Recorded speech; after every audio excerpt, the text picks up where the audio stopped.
ने ला करके रखी। बंधुओं, एक और प्रकाश फैलाने के लिए ऋषि ने एक बहुत बड़ा अमर ग्रंथ हमें दिया है। उसी ग्रंथ को पढ़ करके राम प्रसाद बिस्मिल जैसे युवा इस राष्ट्रभक्ति के लिए अपने आप को आहूत करने को तैयार हो गए।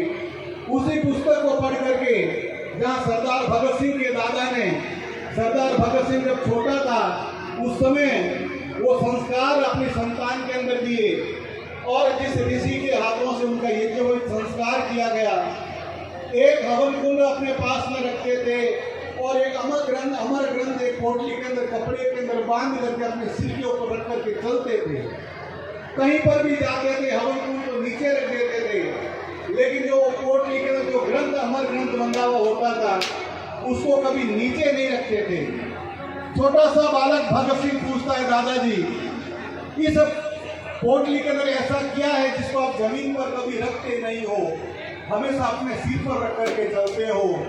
और उस समय भगत सिंह के दादा ने जो जवाब दिया, बंधुओं, हम इस बात के लिए बहुत ही सौभाग्यशाली उस पुस्तक को पढ़ करके, और भगत सिंह ने भी अपने जीवन को इस राष्ट्र के लिए लगा दिया। और वो पुस्तक जिसका नाम है सत्यार्थ प्रकाश।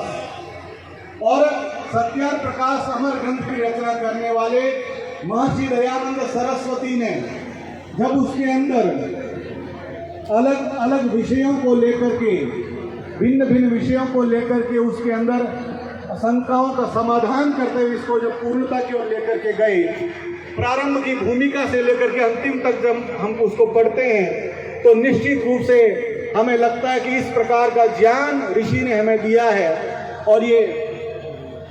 और ये हमारे लिए बहुत ही सौभाग्य की बात है कि ऋषि दयानंद जिस धरा के ऊपर लंबे समय तक रहे, महर्षि दयानंद सरस्वती स्मृति भवन न्यास जोधपुर, उसके अंदर जहाँ पर इस वैदिक धर्म की रक्षा के लिए प्रचार रथों के द्वारा जो प्रचार किया जा रहा है, जयसिंह जी जोधपुर के अंदर, जयसिंह जी पालड़ी, जयसिंह जी आर्य गहलोत जो हैं, उन्होंने 2 प्रचार रथ इस वैदिक धर्म की रक्षा के लिए दिए हैं। पिछले 5 दिनों से आप सबके बीच में गाँव में जाकर के जागृति का कार्य कर रहे हैं। प्रेम भाई जी शास्त्री जी के एक बार जोरदार तालियां।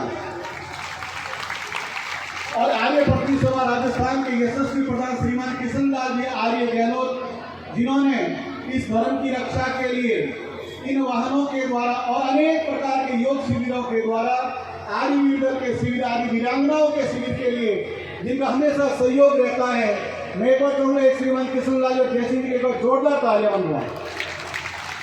मैं आपके उस रसा स्वादन के बीच में बाधा नहीं बनूंगा जिसको आपको इंतजार है, प्रतीक्षा है, जिसको लेकर के, जिन भावों को लेकर आप यहाँ पर आए हैं। निवेदन इतना सा है, हम यहाँ से कुछ न कुछ ग्रहण करके जाएं, अपने जीवन में उतारें और निश्चित रूप से ये धरा, यह गांव जिसको हम जालीवाला गांव कहते हैं, आने वाले समय के अंदर जालीवाला तीर्थ के रूप में ये प्रसिद्ध होने वाला है।